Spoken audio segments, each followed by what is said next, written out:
Hey, what's going on, guys? It's White Gaming, back again with some more Survive the Nights. How's everybody doing today? Hopefully you've had a great weekend and a good Monday so far.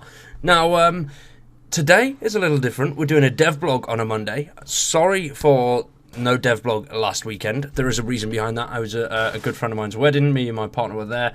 I did mention it in a stream, and I completely forgot to put it in on YouTube and let people know. So that is my fault. I'm very sorry for that. So yeah, that is the reason for the lack of videos on the Friday there.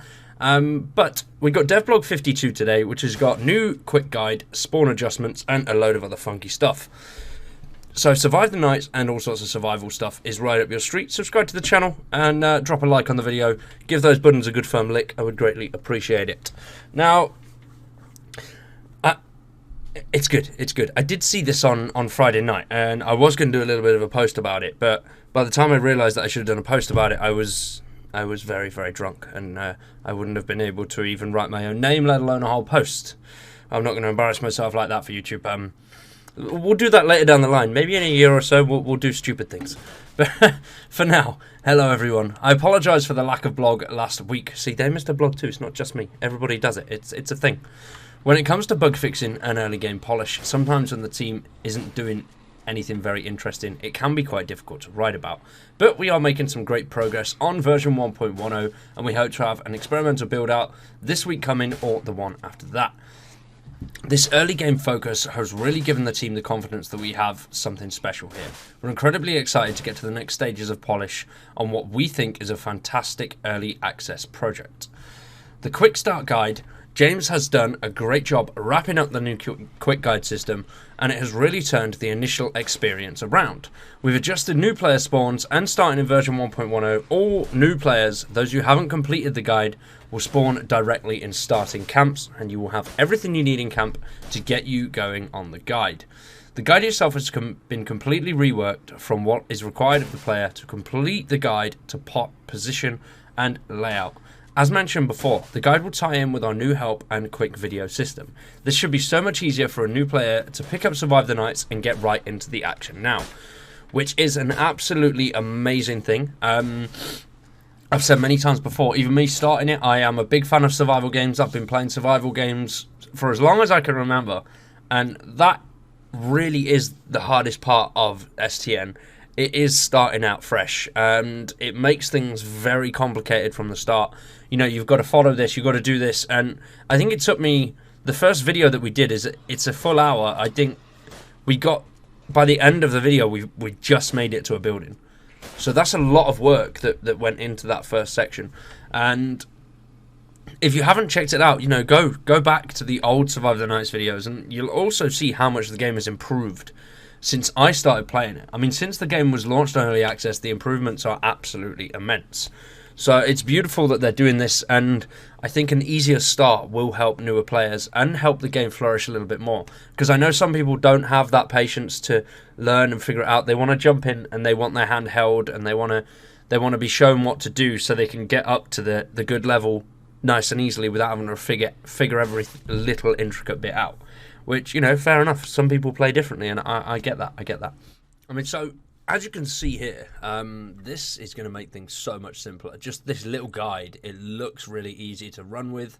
I'm assuming this is going to be top left corner by the looks of it, potentially, or maybe bottom left. I would assume top left, though. And then, yeah, a little guide shows you what to do. It's pretty simple, right? You can't really go wrong. And that's one thing that really got me when I first started playing. It doesn't tell you what you need to craft things with.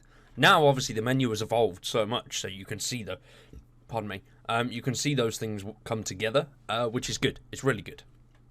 So there you go. Search enough cloth to craft a sleeping bag, craft a sleeping bag, find a structure and place a sleeping bag to set a home, open inventory and craft a wooden club. Pretty simple, pretty straightforward, which we like. And then here, which the little videos there showing you what to do. There we go. Yep, it is top left corner. Open the inventory, craft a canteen. Find water, fill canteen. What does that say? Boil the water by placing it on the campfire grill and drink clean water. So easy, so simple to get with, And then, as it says here, the system tied in with an inventory and highlighting a quick video. So that, you can't go wrong with that. I think what they've done here is they've created a real good system, which is going to make things so easy for the new player, and I like that. And then here we have the new sleeping bag, which you'll be able to place in homes, which will set your home as the base there. It looks really cool. Very sort of 7 Days to Die-ish. I like it a lot, though. And then there we go. You've crafted, you've placed your sleeping bag, you get a little achievement there, as you just see. Right, it'll pop up again. There we go, we've got an achievement. So that is now your home spawn location. Although, I will point out, it has been pointed out already, but on hardcore, you won't have the ability to make this home. But there are spawn adjustments, so we'll go into that now. So, the spawn adjustments are, we've tweaked spawns in the past, but this time is just a little bit different. The new player spawns have all been moved directly into campsites. For our research, we've discovered that a good deal of new players don't actually find starting camps despite spawning on a trail leading towards one. Once again, that was something I found very difficult, because it's not highlighted that easily, especially if you don't know what you're looking for. I mean, now I know what I'm looking for, so I'll be able to find a camp, like, literally, like that. But new players aren't going to notice that. It is literally a little bit of wood sticking out with an arrow on it. And even when you do find them, sometimes they don't. It's not a direct path. Like, the path will disappear for a few meters, and then you'll have to go through some bushes or around something, and then it'll appear on the other side. Which, obviously, like I've said, holding hands, it doesn't really do that. You do have to, like, move away. As it says here, there are a few issues at hand here. Our trails need a good deal of work. Some of them are not very trail-like. Even though we've improved them with a recent graphical update, players sometimes just take their own way and don't walk towards a camp. Most of these players die, and we'd imagine a lot of them aren't very happy about it. We've always intended for new players to get to these camps. It's a big part of getting them going. The player learns how to start a fire, purify water, harvest wood, cloth and metal. They can craft weapons and learn that fire heals, that wooden clubs also function as torches to provide light on dark nights, and camps are rather safe and zombie spawn free, for the most part. If a player spawns at night at a campsite, it's the safest place to be. New spawns will sort this issue out, and everyone getting into a Survive the Night server for the first time will now spawn directly into a camp, and have the added bonus of a brand new quick start guide to steer them in the right direction.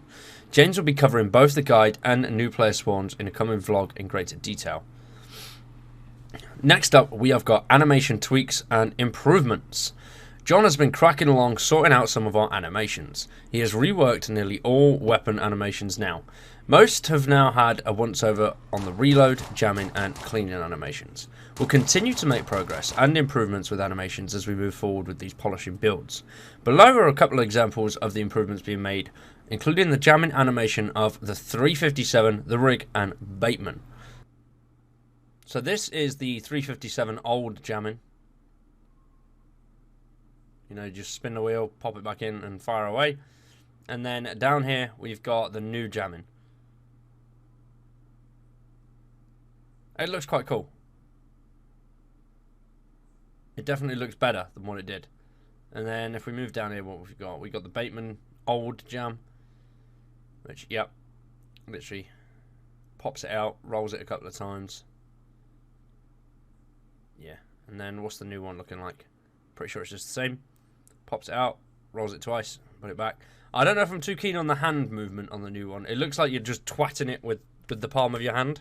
I think you should roll, maybe use a thumb to roll it or something. I don't know. That's just my opinion. What do you guys think?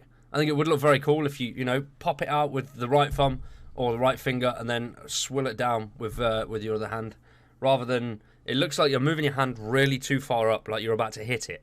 And I've got an airsoft version of one of these, and you don't need to do that.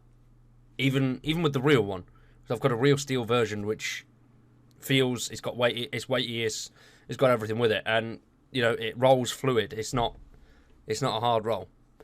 But yeah, the Bateman now jamming around 4 seconds faster. Obviously, as I just said, you know, it's a work in progress, so they might change a few things. Some of the other animations look pretty cool. We haven't seen them in this one, we've seen them in the past, but we'll see. Now, we'll continue to work on improving early game mechanics and fixing all these bugs you guys have found over the last few builds. Thanks again for your continued support and issue reporting. If you are enjoying the game, please consider writing a review or updating your current one. Thank you very much. So, what do you think, guys?